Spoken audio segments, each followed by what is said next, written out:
bonjour YouTube, j'espère que vous allez bien.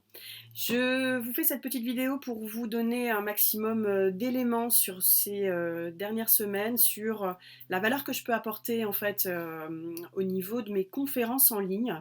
Et j'ai décidé en fait simplement de vous la partager aujourd'hui. Donc voilà, c'est vraiment un livrable offert, gratuit, sans engagement. Enfin, je veux dire, voilà, c'est la valeur ajoutée pure que je vais vous apporter aujourd'hui. Et le thème du coup de ma dernière conférence parle du sujet du mindset de l'entrepreneur en 2023. Donc j'avais envie de vous partager ça. J'avais envie de vous partager en fait les 6 pièges à éviter pour garder un mindset fort en 2023, 2024 en tant qu'entrepreneur. Et également vous apporter des clés concrètes avec des cas d'études clients en fait que j'avais envie de partager avec vous. Voilà. Effectivement, par rapport à une conférence lambda, il n'y aura pas de temps d'échange particulier. Néanmoins, n'hésitez pas à mettre en commentaire vos questions, vos apports. Je vous mettrai également en description tout un tas de liens pour pouvoir faire en sorte qu'on puisse se, euh, se joindre les uns les autres et communiquer. Donc il y a tout un tas d'éléments aujourd'hui sur les réseaux sociaux qui favorisent ça. Donc sans plus tarder vis-à-vis de cette conférence, forcément ce que vous allez voir aujourd'hui, c'est issu de ma propre expérience. Forcément, en partie, je vais vous partager également ce que j'ai vécu, traversé, mais aussi et surtout ce que la plupart de mes clients ont traversé, même s'il y a des situations bien spécifiques, je vais pouvoir également vous apporter des éléments de compréhension au regard de ce qu'ils ont vécu, mais aussi au regard de ce sur quoi j'ai été formée. Donc il y a vraiment tout un tas d'outils que je vais pouvoir vous partager pour vous aider à développer votre mindset. Sachant qu'une chose, c'est que la clé de tout ça, bien évidemment, c'est dans le but de quoi? Tout simplement de se sentir pleinement chef d'entreprise. Donc on parle bien de confiance en soi, on parle bien de légitimité à être et à se positionner en tant que chef d'entreprise vis-à-vis de ses équipes, vis-à-vis de ses clients, vis-à-vis potentiellement de fournisseurs ou autres. Il n'est pas toujours évident de cadrer, recadrer des personnes et on n'est pas toujours outillé pour ça. Donc, moi je dis toujours que c'est souvent il y a un lien avec les croyances, les histoires qu'on se raconte, tout ce qu'on considère comme étant vrai, et donc ça vient nous freiner sur notre chemin. On parle aussi d'émotions forcément, parce que l'objectif c'est bien d'être, voilà, si vous avez monté votre entreprise, c'est pour garder le plaisir au quotidien, c'est pour rester serein, pour avoir autant que faire se peut l'esprit léger, hein, même si on sait que c'est pas évident. Voilà. En tout cas, si je vous rapporte certaines datas, venant de l'INSEE, l'INSEE a déterminé que plus le créateur investit initialement sur son entreprise, plus son entreprise est pérenne. Investir sur son entreprise, c'est investir sur le capital humain. Voilà, on n'a pas encore vu l'intelligence artificielle s'occuper de création d'entreprises. Peut-être qu'un jour ça viendra, mais on n'y est pas. En tout cas, le revenu moyen des freelances qui a été évalué par Statista en 2022 est de 470 euros par an, ce qui est, alors pour les entrepreneurs solo, absolument pas viable comme situation. Et bien évidemment, dès lors que je parle de direction d'entreprise avec des salariés, on est sur un autre registre. En tout cas, même si à aujourd'hui on s'aperçoit vis-à-vis des CCI, BGE qu'il y a de plus en plus, depuis les années Covid en fait, de création d'entreprises, il n'en est pas pour autant, voilà, malheureusement, hein, on a le constat malheureux d'observer la défaillance aussi des entreprises en parallèle. Donc les derniers chiffres montrent, et 2023 voilà, est en cours, donc j'attendrai 2024 pour ça, pour vous communiquer ça, mais on est à plus 50% de défaillance d'entreprises en 2022 par rapport à 2021. Donc statistiquement, plus il y a de création d'entreprises, bien évidemment, plus il peut y avoir d'entrepreneurs qui ferment à l'issue des 3 ans, qui est le seuil de pérennité à peu près des entreprises. Dans tous les cas, ce constat est juste sans appel. Tout ça pour dire quoi? Vis-à-vis de l'investissement qu'on peut opérer sur soi. Aujourd'hui, c'est l'histoire en fait de ce qu'on sait qui est bien pour nous ou la façon dont on corrige les choses. Je m'explique. Si jamais vous avez mal à la tête, si jamais vous avez une douleur quelque part, vous savez très bien où se situe la boîte de Doliprane chez vous. Vous savez très bien comment vous soigner, vous savez qu'il faut directement appeler le médecin, si vous avez une entaille sur le bras, vous filez directement aux urgences. Bref, tout ça, c'est dans nos réflexes primaires, en fait, hein, grégaires de survie, et donc on sait où aller chercher la chose. On sait aussi en parallèle que pour être en bonne santé, il est intéressant et important de veiller à son alimentation, les fameux 5 fruits et légumes par jour, d'avoir un temps de sommeil adéquat, de veiller à l'aspect émotionnel, à ses pensées, à sa psychologie. Tout ça, on sait que c'est bon pour nous. Pourtant, est-ce que vous veillez sur vous tel un trésor, voilà. Est-ce que vous veillez sur vous, voilà, et est-ce que vous prenez soin de votre intériorité? Est-ce que vous prenez le temps de méditer au quotidien? Est-ce que vous prenez le temps de respirer? Est-ce que vous prenez tout simplement des vacances? Est-ce que vous vous autorisez à vous reposer, à aller faire du sport? Eh bien, etc., etc. Je pourrais aller loin comme ça, pas forcément.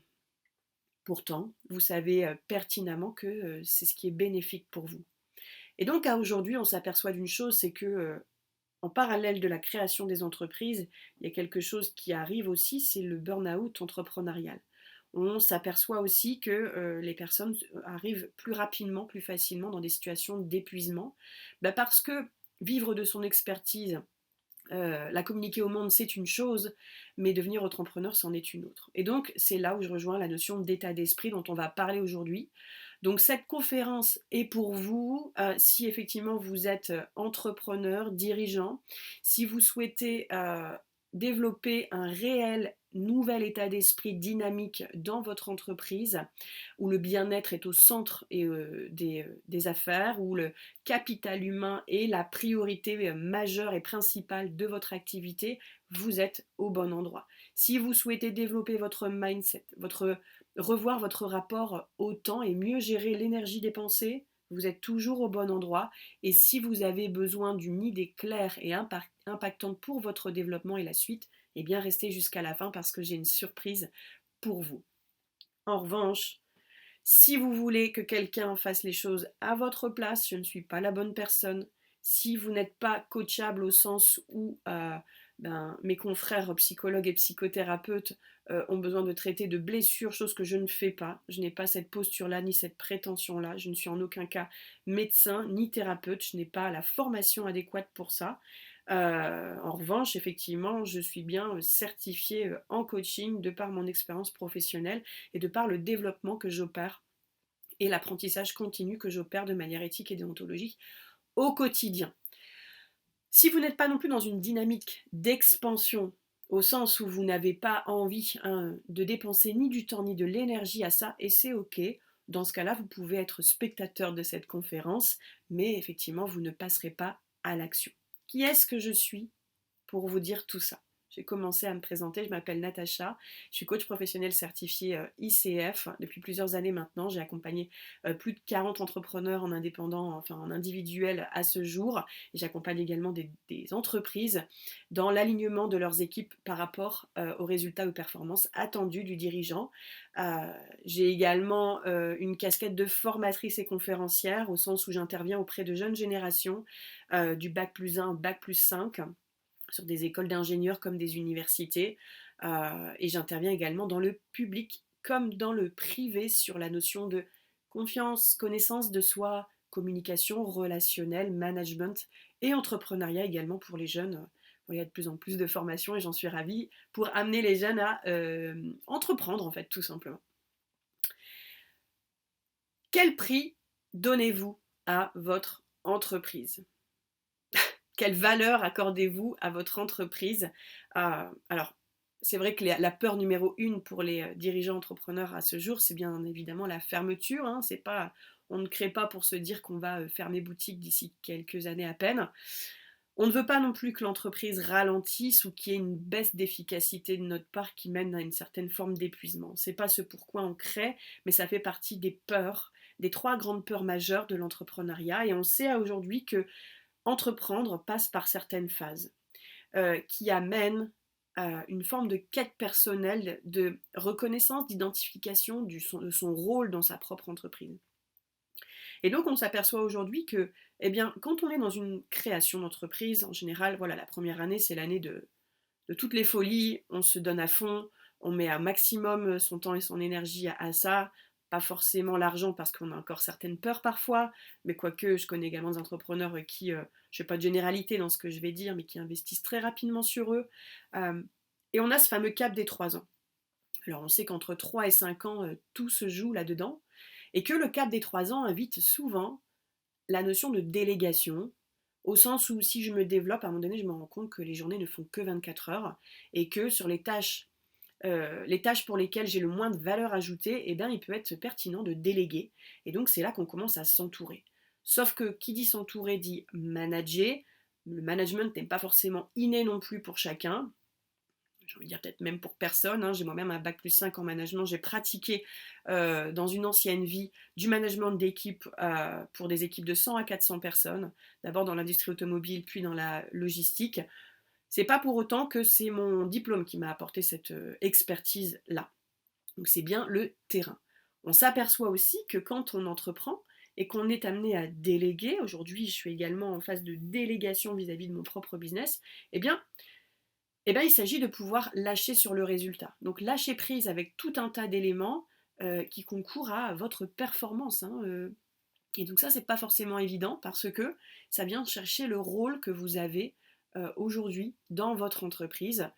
Et du coup, comment est-ce que vous vivez votre entreprise à aujourd'hui? Vous n'êtes plus seul, vous êtes accompagné, vous vous développez, vous n'avez plus la main sur tout, et donc il s'agit de continuer à véhiculer votre propre vision d'entreprise vis-à-vis des personnes que vous accompagnez au quotidien et qui sont là pour vous. Donc ce qu'on va voir ensemble, 3 choses, les piliers de la croissance selon moi à bien avoir en tête et à partager surtout avec vos équipes, la notion de légitimité et le lien entre la tête et le cœur au quotidien, et puis la notion de gestion du temps et des émotions. Donc on va en parler. Encore une fois, j'ai une surprise pour vous à la fin. Dans tous les cas, c'est vrai que les difficultés principales, alors j'ai mené une enquête en début d'année dans mon propre cercle d'entourage de personnes, d'entrepreneurs. Et donc, les 3 craintes qui sont remontées le plus, c'est d'abord la peur du manque.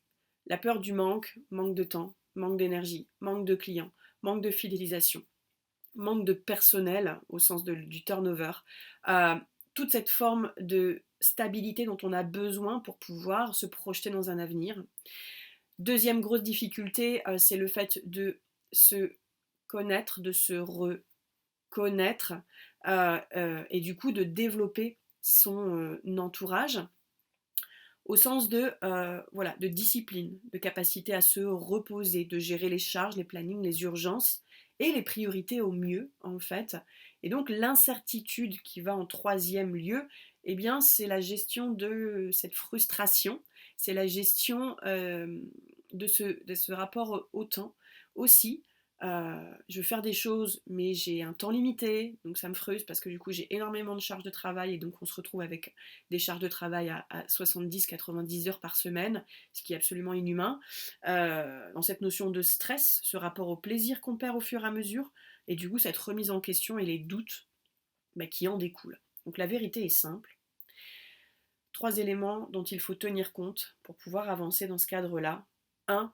Savoir analyser et prendre du recul. Prendre rendez-vous avec vous-même, distinguer ce qui est important de ce qui ne l'est pas. Distinguer voilà, de la légitimité, la fierté de ce sur quoi vous avez envie de lâcher.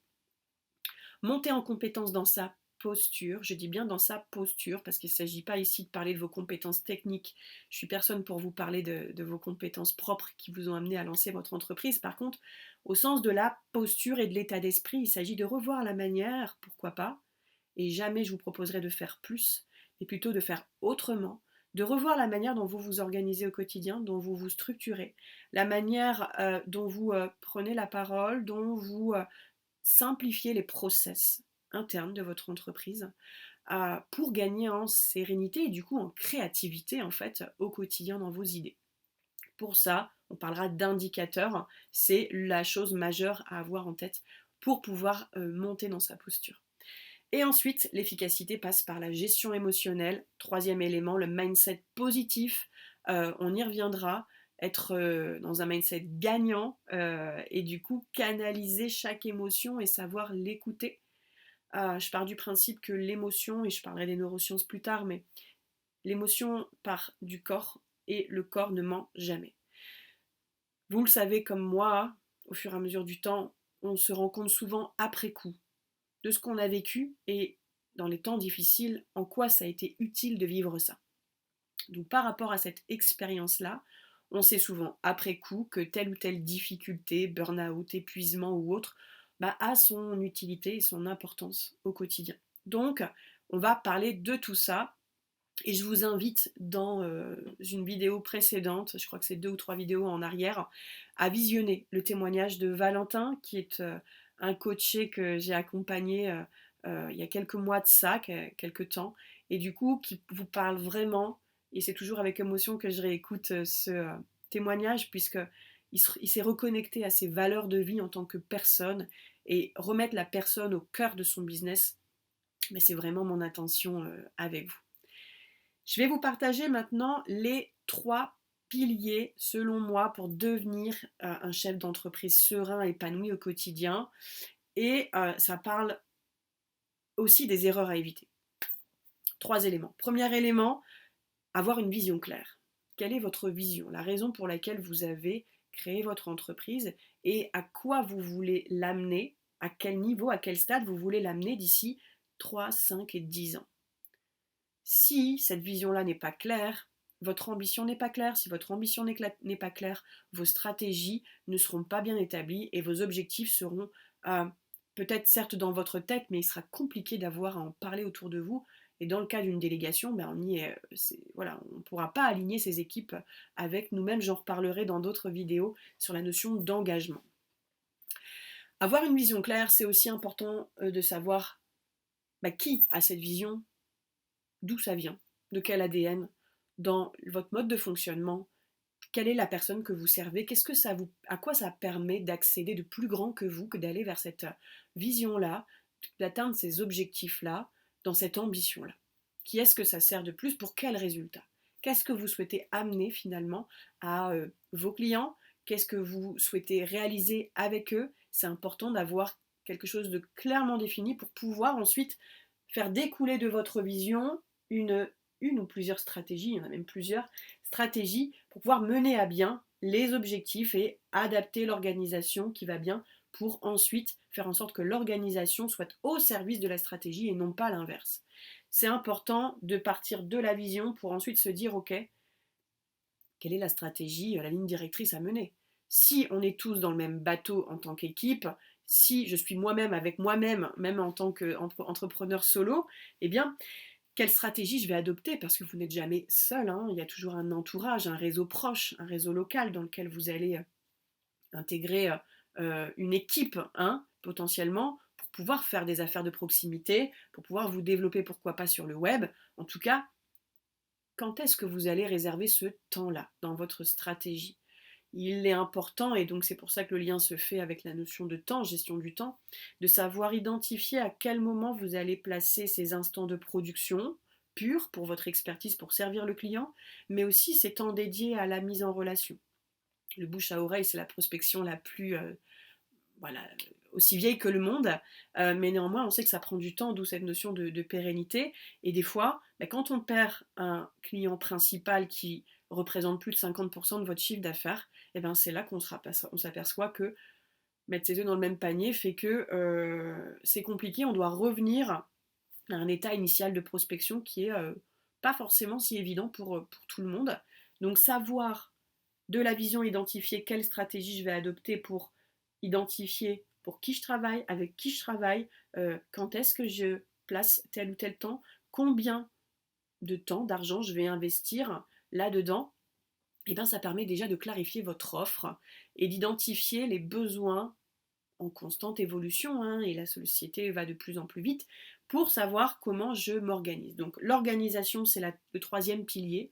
Vision, stratégie, objectif et organisation. Cette organisation, c'est le sens que vous allez donner au quotidien dans la façon dont vous allez gérer votre entreprise.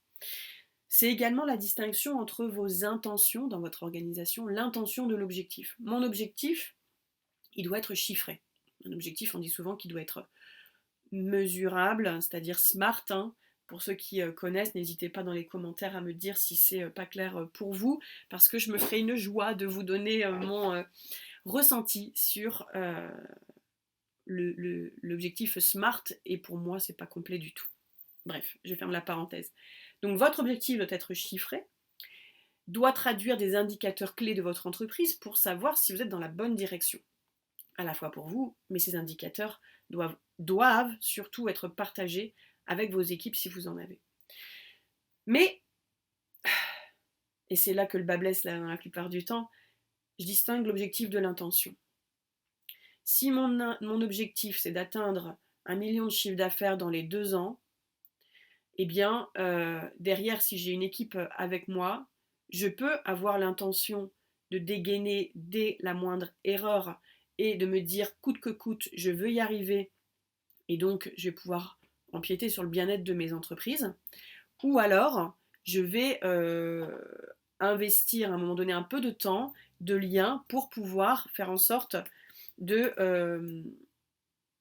tenir compte des besoins de chacun et de tenir compte dans mon intention d'impliquer chacun dans la vie de l'entreprise au quotidien. Et ça ne donnera pas du tout les mêmes résultats en termes d'impact en fait dans votre quotidien. Donc, distinguer la notion d'intention et d'objectif, je le fais souvent et je vous invite aussi, je le mettrai en lien, mais voilà, j'en parle régulièrement dans mes newsletters, donc pour vraiment remettre l'église au milieu du village, et donc la notion d'intention, de bien veiller à vos intentions, à vos pensées cachées finalement dans vos actes, et à prendre conscience de la posture que vous avez dans votre quotidien. Alors, je vais vous parler maintenant des 6 pièges à éviter et des 6 clés concrètes associées pour pouvoir développer votre mindset gagnant en 2023, pour avoir un mindset fort, en tout cas, dans cette décennie 2020.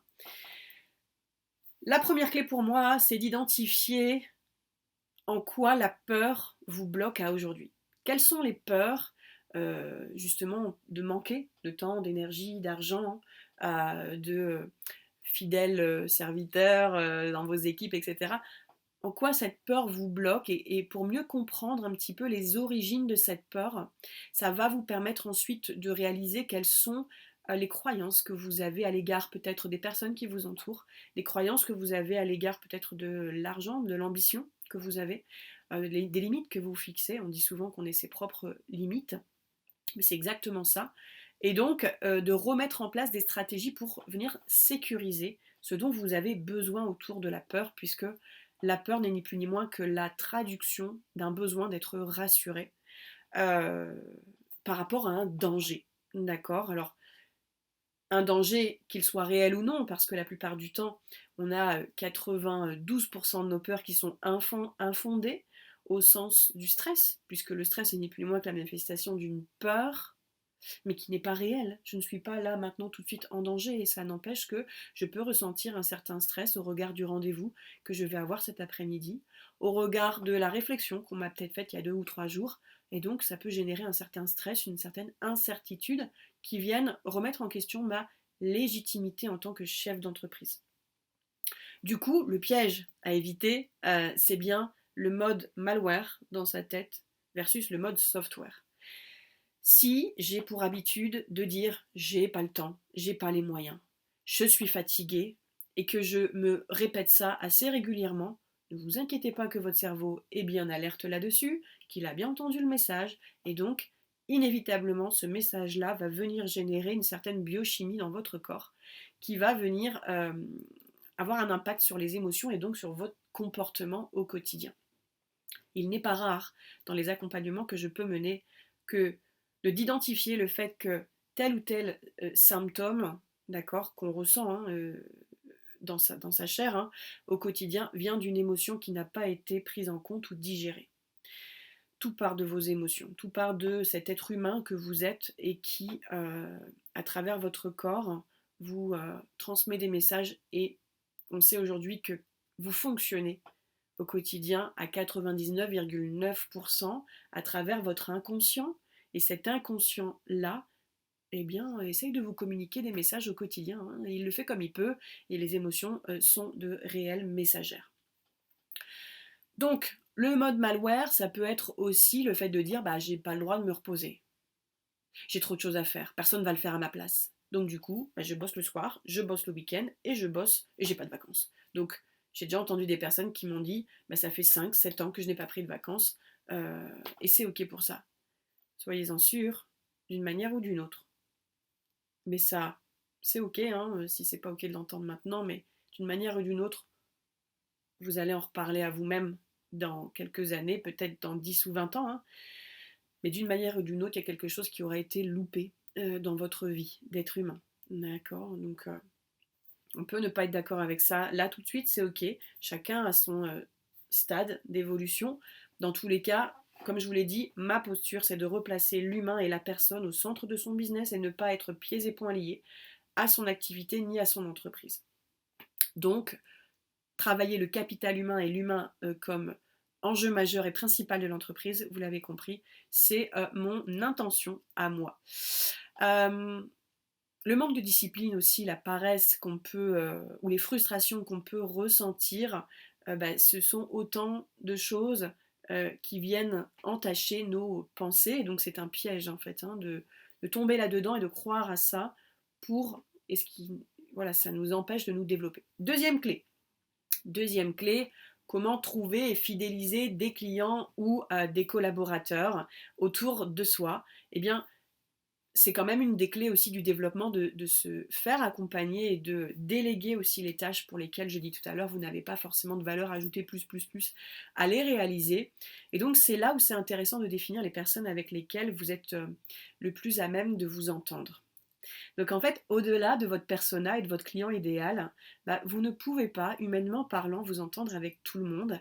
Et donc, voilà, j'adore pouvoir parler de la structure de la personnalité de chaque personne pour mieux identifier bah, les conséquences de travailler avec une personne, par exemple, avec laquelle je sais pertinemment que je ne vais pas m'entendre parce que je suis en allergie avec tel ou tel comportement. Donc une des clés, c'est bien identifier quel type de personne vous allez cibler au sens de la personnalité, en plus des critères de vie, en fait, bah, que ce soit encore une fois de vos collaborateurs, de vos équipes ou des clients avec lesquels vous allez partager forcément pas mal de temps et de communication et d'échange, hein.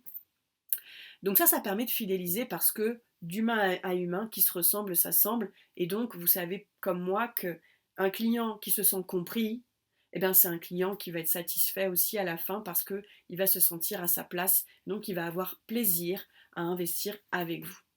C'est pas si évident que ça, hein. Donc, le piège à éviter, bah, c'est de ne pas rentrer dans cette co-construction, de, de rester bloqué au fait de ne pas changer votre attitude, vos habitudes, et donc aller vers le questionnement, aller vers cette forme d'ouverture au monde de l'autre et à l'exploration de son état d'esprit.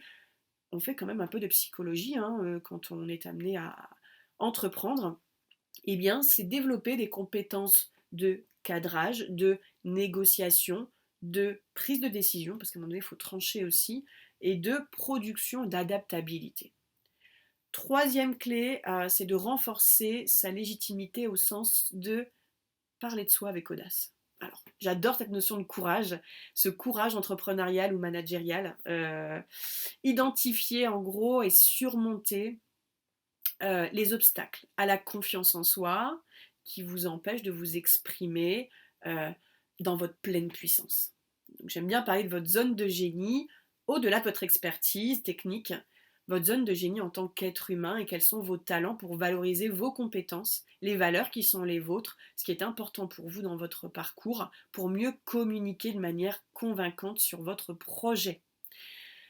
Ça, c'est la clé. Du coup, le piège à éviter, ben, c'est de ne pas sortir la tête de guidon, justement, et d'être amené à vous sentir seul, de manière générale. Donc, sortir de cette solitude et prendre la responsabilité de mettre en commun, de communiquer avec l'autre, eh bien, c'est de faire en sorte que de sortir de son mental, de ce que nous dit notre psyché, notre pensée, et du coup de s'assurer à prendre du recul pour mieux décider et développer cette créativité dont je parlais tout à l'heure. Quatrième clé, prendre sa place. Là, alors prendre sa place, c'est d'abord s'assurer que je ne m'identifie pas à mon statut. Ça, c'est un piège aussi, hein. S'identifier à son statut et donc au pouvoir, c'est un piège au sens où je vais prendre une posture qui va peut-être faire en sorte que je vais avoir l'ascendant, je vais prendre inconsciemment ou consciemment l'ascendant sur l'autre. Et donc c'est pour ça que analyser les indicateurs clés de performance peuvent me ramener à qui je suis et à valoriser qui je suis plutôt que de vouloir me faire respecter. En fait, donc rapport à l'autre, rapport à soi également, ne plus se sentir menacé par des remarques et tirer les apprentissages aussi. Ça, c'est une véritable clé pour mieux prendre sa place et gérer en fait cette frustration des fois d'être en apprentissage. On apprend à tout âge. On sait aujourd'hui que la neuroplasticité, la flexibilité cognitive peut se développer à tout âge, mais parfois notre ego nous dit ah, je me sens pas bien là à dire que bah, j'ai merdé quoi en fait, hein, j'ai loupé quelque chose dans cette affaire, j'ai loupé quelque chose dans cette relation et du coup, bah, je me sens un peu pris au dépourvu là où ça fait 10 ans que je fais ça et je comprends pas pourquoi là ça fonctionne pas. Donc facile de rejeter la faute sur l'autre, un peu plus complexe que d'avoir l'humilité que de se dire: «OK, qu'est-ce que je peux remettre en cause là-dedans?» Bah, pour, heu, développer cette culture d'amélioration, continue à la fois dans ses process, mais aussi dans sa posture. Donc ça, c'est tout à fait intéressant.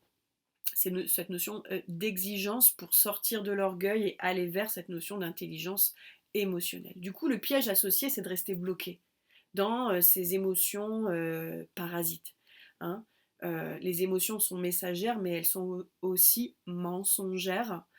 Donc en fait, cette frustration, bah, qu'on se prend en pleine face parfois, on va avoir tendance à se mettre des barrières, à se bloquer plutôt que d'aller détecter bah, ce qui n'a pas bien fonctionné et la façon dont on peut mieux reconnaître nos torts ou peut-être les points d'amélioration qu'on n'avait peut-être pas détectés jusqu'à maintenant. Et il suffit, vous le savez, hein, d'une personne pour des fois remettre en question un process complet.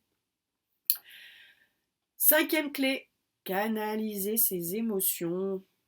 J'ai énormément de clients qui ont développé, qui ont, de manière, alors consciente ou pas, ce côté hypersensible, ce côté parfois même au potentiel, cette pensée en arborescence qui des fois est très complexe à analyser. Et on sait aujourd'hui que, alors ça c'est une étude récente hein, qui date de 2023 justement, qui a détecté que le cerveau des entrepreneurs et des cadres dirigeants, en entreprise, en tant que salariés aussi, ont des points communs. Et ces points communs partent du constat que ces personnes-là ont une capacité à analyser les choses et ont une flexibilité cognitive supérieure à la moyenne. Ce qui leur permet quoi? De prendre des décisions plus facilement, plus rapidement et d'effectuer des choix en conscience. Donc en fait, leur cerveau va très très vite. Mais parfois, quand on va vite, eh bien, on perd de vue le fait que ce qu'on ressent n'est que l'instant vécu. Et voilà, reconnaître les émotions liées au haut et au bas de votre activité, eh bien, c'est adopter des techniques de gestion émotionnelle qui vous rendent, in fine, plus efficace. Donc c'est un vrai truc hein, que d'avoir à cultiver cet état d'esprit résilient, en fait, et positif, coûte que coûte, face à n'importe quelle émotion. Et c'est vrai que bah, ces techniques-là permettent de mieux à la fin vous organiser parce que vous vous connaissez mieux et de gagner en productivité, de mieux redéfinir vos priorités et les obstacles à votre entreprise. Du coup, le piège là-dessus, eh ben, c'est de ne pas prioriser, de ne pas mettre les priorités au bon endroit et de ne pas structurer vos pensées. Votre entreprise a besoin de process, mais vous avez besoin également de process, de décision pour savoir ce qui est le plus juste pour vous à l'instant T. Et donc, eh ben pour ça, il y a des outils. Hein, effectivement, ne pas aller vers cette formation continue, eh ben, ça peut vous bloquer et vous rester, voilà, vous mettre dans des pièges dont on a déjà parlé. Le fait de rester la tête dans le guidon, de rester bloqué par ses émotions, tout ça est lié. En fait, vous voyez que de fil en aiguille, on a un discours qui va dans le sens d'un collier de perles. Hein, on enfile des perles au fur et à mesure. Donc, On parle de quoi ici? De développer votre leadership. Développer son leadership, c'est son côté inspirant et donc aménager des emplois du temps de rêverie aussi pour vous permettre de gagner en créativité et de mieux poser le pour et le contre de vos décisions. Donc, la clé, la dernière clé, donc la 6e clé, c'est de pouvoir accélérer le développement de votre entreprise. C'est tout l'intérêt et donc d'être amené à vous entourer des bonnes personnes. Grâce à cette intelligence émotionnelle qui va au-delà de l'aspect cognitif, développer cet entourage va vous permettre de mieux équilibrer votre vie professionnelle et personnelle, de prendre vos marques, de vous apprendre à déconnecter et donc d'établir une vision long terme qui va dans le sens de votre intérêt individuel.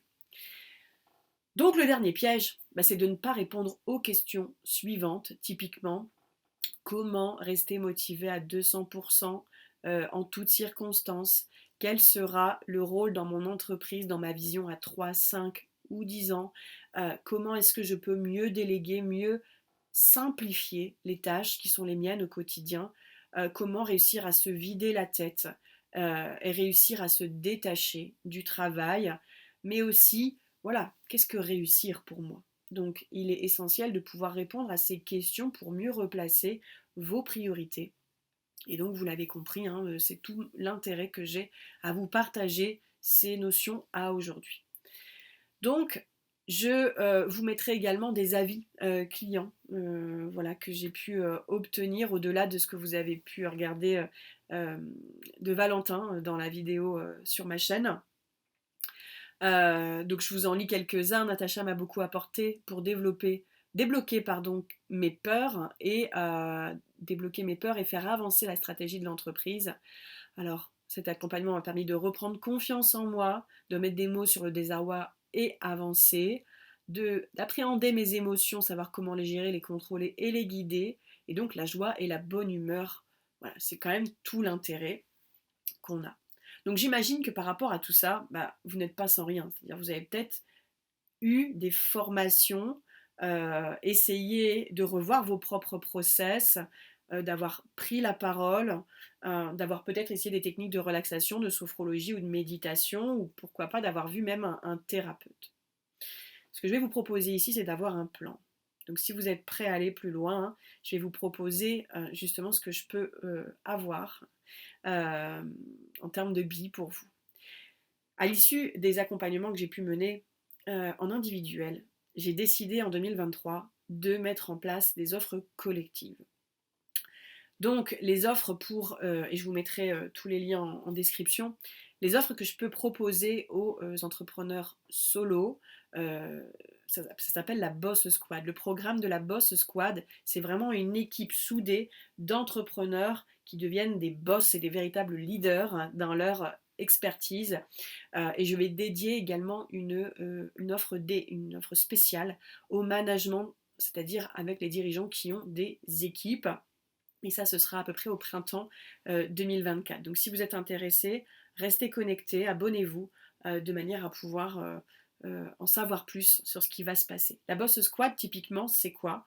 Eh bien, c'est un accompagnement de 6 mois dans lequel je propose des capsules d'auto-coaching. Alors c'est pas de la formation, c'est vraiment un accompagnement dans le sens où on se voit tous les 15 jours, en fait, hein, pour vous guider dans votre cheminement de manière personnalisée. J'ai des groupes où je ne dépasse pas 8 à 10 personnes au grand max. J'ai déjà intégré des accompagnements dans lesquels on était 50 et c'est pas du tout ma philosophie que d'avoir ce type de groupe là. Donc je suis vraiment dans un esprit de personnalisation. Et donc au cours des 6 mois, on revoit la notion de visibilité, de vision, on reprend les bases de là où vous en êtes par rapport à votre entreprise, le rôle que vous avez dans votre entreprise. On parle de légitimité, de prise de recul, d'équilibre de vie pro-perso, mais aussi d'engagement et de développement de leadership. Alors forcément, cet accompagnement a un coût, bien évidemment, mais j'ai voulu cet accompagnement humain et donc accessible. Donc n'hésitez pas à me contacter en privé si vous voulez avoir des informations supplémentaires parce que le format YouTube ne se prête pas aux échanges. Si vous le souhaitez, voilà, c'est la surprise que j'avais pour vous. Je vais vous proposer d'avoir un appel gratuit, voilà, de 45 minutes avec moi. Je vais vous mettre le lien pour avoir votre appel gratuit rapidement et puis mieux nous contacter pour en savoir plus si les mots que j'ai employés aujourd'hui vous ont parlé. Donc encore une fois, je ne suis pas magicienne. Si vous n'êtes pas dans un cadre de transformation, dans une dynamique d'expansion, je ne pourrais rien faire pour vous, mais si j'ai pu vous aider à travers mes mots aujourd'hui, j'en suis ravie. En revanche, voilà, si vous souhaitez une approche un peu avant-gardiste, avoir un regard extérieur sur votre entreprise, je vais vous partager un petit peu des phrases que j'ai pu entendre de certaines personnes qui étaient à l'initiative de cette, enfin voilà, avant d'intégrer la Boss Squad typiquement. Les phrases que je pouvais entendre, par exemple, c'était je ne suis pas convaincante ou pertinente face aux autres. Je ne suis pas à l'aise et je n'assume pas finalement ce que je fais par rapport à mes équipes. J'ai besoin de prendre ma place et de gagner en sérénité, forcément. J'ai conscience que l'entrepreneuriat est avant tout une quête personnelle et donc je veux investir sur moi pour investir mieux après sur mon entreprise et ça va de pair. J'ai besoin de séparer le pro du perso et donc besoin d'apprendre à déconnecter. J'aimerais apprendre à prospecter, à améliorer mon rapport à l'argent pour mieux me développer ou encore je rumine trop ce qui ne va pas et je n'agis pas comme un chef d'entreprise ou encore en apprendre sur moi m'a permis de développer ma posture de patron. Et donc vis-à-vis de tout ça, le rêve ultime pour chaque dirigeant, c'est justement de prendre plaisir. Donc je vous le rappelle, vous avez la possibilité de me suivre sur les réseaux sociaux dans la description. Je vous remercie en tout cas beaucoup pour l'attention que vous avez portée à cette vidéo et j'espère vous voir très bientôt. Voilà, n'hésitez pas à me laisser en commentaire vos questions, je serai ravie d'y répondre. Très belle journée et bonne exploration à vous. Merci.